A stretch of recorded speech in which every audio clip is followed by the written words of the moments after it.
November 2011. The pristine image of Joseph Paterno and the Penn State football community is shattered with allegations of a sex abuse scandal.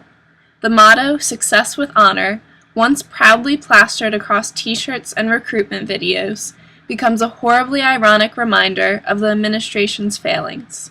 Atrocious acts of child abuse committed by former assistant football coach Jerry Sandusky were revealed after the administration tried to cover up the crime, and the university was met with solemn punishment. Although the scandal was the result of poor decisions on part of a few individuals, the reputation of the entire university became jeopardized. The media, the general public, and most notably the NCAA blamed the skewed values of the Penn State community for enabling an environment where reprehensible acts could be carried out and covered up. President of the NCAA, Mark Emmert, released a statement justifying the sanctions against the university as an attempt to rectify this problem of culture. But what we can do is impose sanctions that both reflect the magnitude of these terrible acts and that also ensure that Penn State will rebuild an athletic culture that went horribly awry.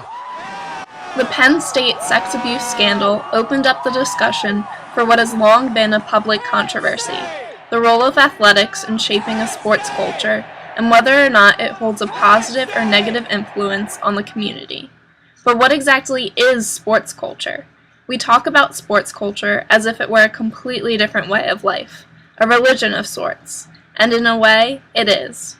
Fans worship at the feet of their team idols, players and coaches alike, erecting statues in their honor and painting jersey numbers across their faces.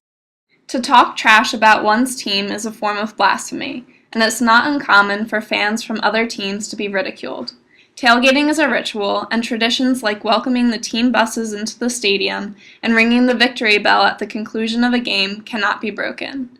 Is Penn State unique, or does this hyped-up athletic school spirit exist elsewhere? Travel anywhere in the country, and you'll find the answer. Sports fans and team pride are present wherever you go.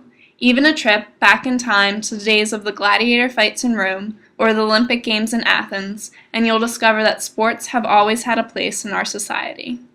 Universities and sports lovers everywhere have come to show that sports culture is actually a very positive form of team spirit.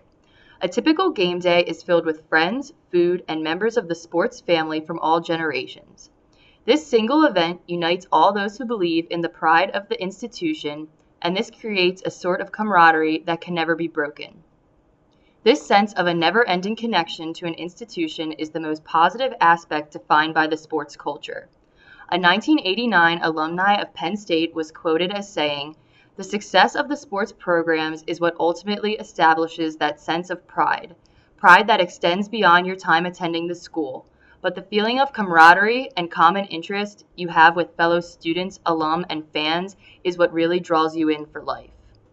Universities have come to capitalize on athletics as a form of revenue for their institutions. Ticket sales and alumni donations are constantly sought after. However, this year there were some doubts as to whether or not Penn State would reach their normal revenue due to the Sandusky scandal. Fortunately, the donations alone generated from the 2012 football season were anticipated to reach a new high of $17.5 million. Each home game brings in about $59 million of revenue for the town of State College. This figure was excellent for the university. However, it does raise the concern for too much emphasis on the revenue of the sports culture and not enough on other forms of income for the university. As athletics become a larger part of a university's income, it can cause a transformation to a capitalistic enterprise, where corruption among officials is common. Some universities actually acquire a loss of money through their sports programs, proving that a large emphasis on sports as a form of income is risky business. Additionally, many sports programs often operate at the expense of academics and compromise student achievement. In an environment where sports and athletic success are paramount in importance, some faculty members have felt pressure from administration, parents, and students themselves to compromise their academic integrity by lowering academic standards so that a promising athlete may stay in school. A situation such as this is exemplified in UNC's most recent controversy over unauthorized grade changes for student athletes.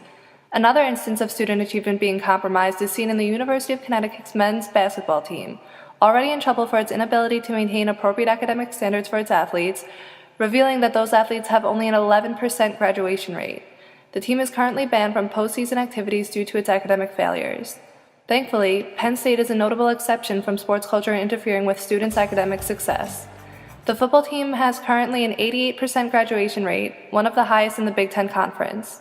Although Penn State academics have been maintained, this sports culture, put by a Penn State football player as being enthusiastic, passionate, and prideful, also has the potential of putting the university over the edge. Pushing the boundaries of fandom into the abyss that is hooliganism. The biggest complaint about sports culture is the uncontrollable and obnoxious environment created by overzealous fans.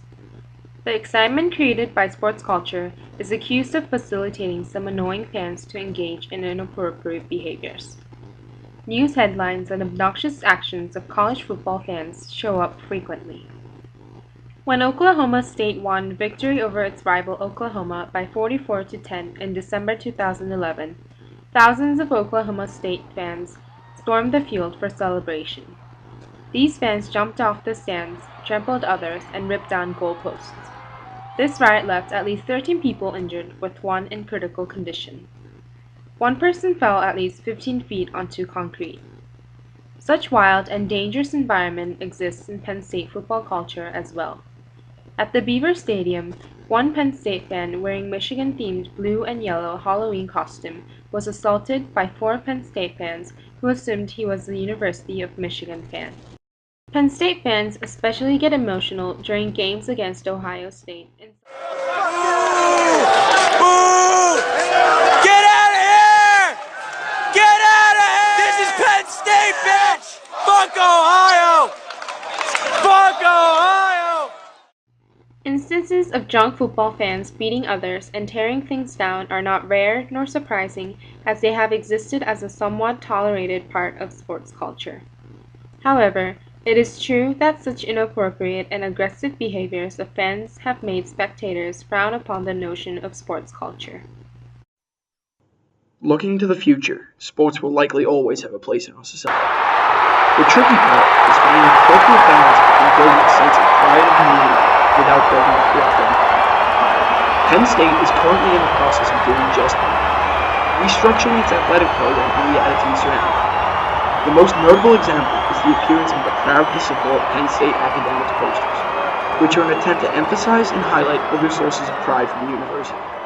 These other sources of pride are Penn State's fantastic research programs, and of course Thon, the world's largest student-run philanthropy, and, as stated by Joe Paterno, our former football coach, what Penn State is actually about.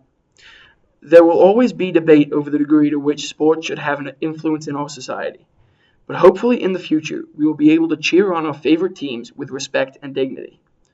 Let the recent events that have unfolded at Penn State serve as a reminder of what sports culture can be and what it should be.